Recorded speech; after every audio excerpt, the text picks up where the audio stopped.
Bismillahirrahmanirrahim. Assalamualaikum warahmatullahi wabarakatuh. Salam sang sejati.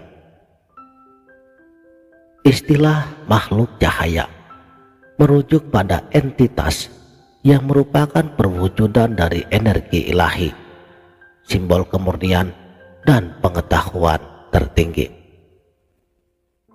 Dalam berbagai tradisi spiritual, dianggap sebagai perantara antara dimensi manusia dengan kekuatan adi kodrati yang mengatur tatanan semesta alam.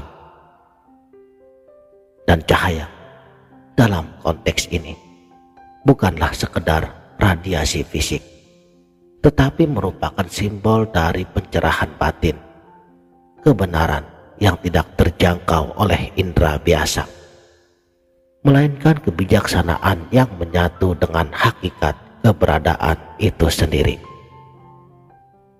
Dan ilmu ketuhanan pada tingkatan tertinggi menjawabnya dengan satu kalimat indah: kamu adalah percikan cahaya ilahi yang terlempar ke dunia materi untuk mengenali siapa dirimu. Di dalam Al-Quran, Allah Subhanahu wa Ta'ala telah berfirman, Allah adalah cahaya langit dan bumi. Dan di dalam Bhagavad Gita, Krishna mengatakan, Aku adalah cahaya di dalam bulan dan matahari. Pada tradisi Kabalah Yahudi, ada konsep Or Ein Sof, cahaya tanpa batas.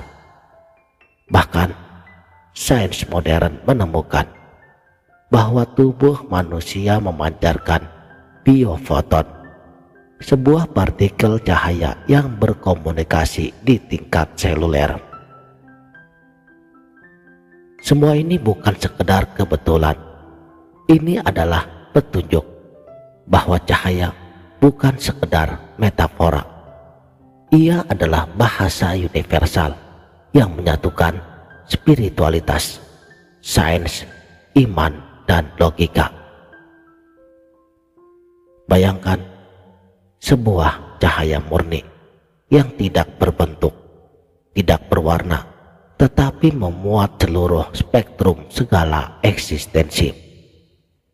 Cahaya itu adalah nur ilahi, energi kreatif Tuhan yang menggerakkan semesta alam. Dan dari cahaya inilah jiwa-jiwa manusia itu tercipta. Dalam hadis qudsi dikatakan, Aku menciptakan ruh-ruh manusia dari cahaya wajahku. Dan kita sebagai makhluk cahaya itu perlu mengenali diri kita sendiri melalui kontras. Sebab bagaimana mungkin cahaya memahami kecemerlangannya tanpa adanya kegelapan? Bagaimana mungkin keabadian dipahami tanpa adanya kematian? Makanya jiwa-jiwa kita kemudian diturunkan ke alam dunia, menyelubungi diri dengan lapisan-lapisannya, seperti pikiran, tubuh, emosi, urat, daging, darah, tulang, dan lain sebagainya. Tapi di balik semua lapisan tersebut tetap ada noktah cahaya yang tidak pernah padam. Ia adalah fitrah, suara hati yang selalu berbisik, kamu bukanlah ini, kamu lebih daripada ini. Saudaraku sang sejati, pernahkah dirimu merasa terasing di dunia ini? Seperti ada kerinduan yang tidak terungkapkan dengan kata-kata.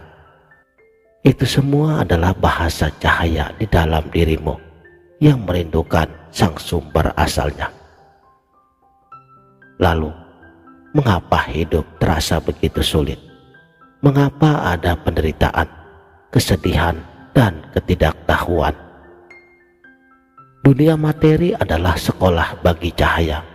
Setiap rintangan yang ada adalah alat untuk membersihkan kotoran yang menutupi cahaya itu sendiri.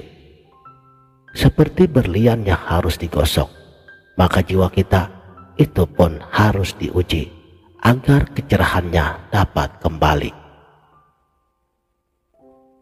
Dalam tradisi sufi, semua itu disebut dengan takhalli, tahalli, dan tajalli. Takhalli mengosongkan diri daripada sifat-sifat rendah. Tahalli menghiasi diri dengan sifat-sifat ilahi. Sedangkan tajalli, penyinaran cahaya ilahi di dalam hati. Tapi proses ini bukanlah melalui ritual semata.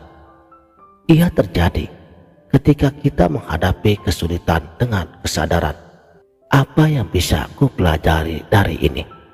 Bagaimana ini mengingatkanku pada cahayaku? Lihatlah, seperti kisah Nabi Yusuf alaihi salam. Beliau dibuang ke sumur, dijual sebagai budak, lalu dipenjara. Semua itu adalah proses pemurnian cahaya hingga ia bersinar menjadi pemimpin Mesir. Begitu pula dengan diri kita. Setiap air mata, setiap kegagalan, setiap kehilangan, semuanya adalah alat Sang Guru Agung untuk mengembalikan ingatan kita. Kamu adalah cahaya. Kamu tidak mungkin hancur. Biar tidak hancur beneran, makanya harus menjadi manusia yang sadar. Bagaimana caranya untuk pulang? Bagaimana menyatukan kembali cahaya individu dengan cahaya abadi? Kita tidak perlu menjadi cahaya karena kita adalah cahaya atau sudah menjadi cahaya. Kita hanya perlu menyingkirkan segala apapun yang menutupinya. Bayangkan seperti sebuah lampu yang tertutupi debu. Debu itu adalah egomu, identitas palsumu, yang mengira selama ini diri kita terpisah dari sumbernya. Ego berkata, aku ini tubuh, aku ini pikiran, aku ini nama, dan aku ini jabatan. Padahal semua itu hanyalah peran yang dimainkan cahaya di dalam drama kosmik dunia ini. Dan proses penyingkapan ini disebut dengan fana dalam literatur tasawuf, moksa dalam Hindu, atau pencerahan dalam Buddha. Intinya tetap sama, kembalinya partikel cahaya kepada sumbernya tanpa kehilangan individualitasnya. Di sini ilmu ketuhanan mencapai puncaknya. Kita bukanlah Tuhan, tetapi kita tidak pernah terpisah darinya. Seperti sinar matahari yang tidak bisa ada tanpa matahari, tapi bukan matahari itu sendiri. Inilah maknanya daripada kalimat suci, La ilaha illallah.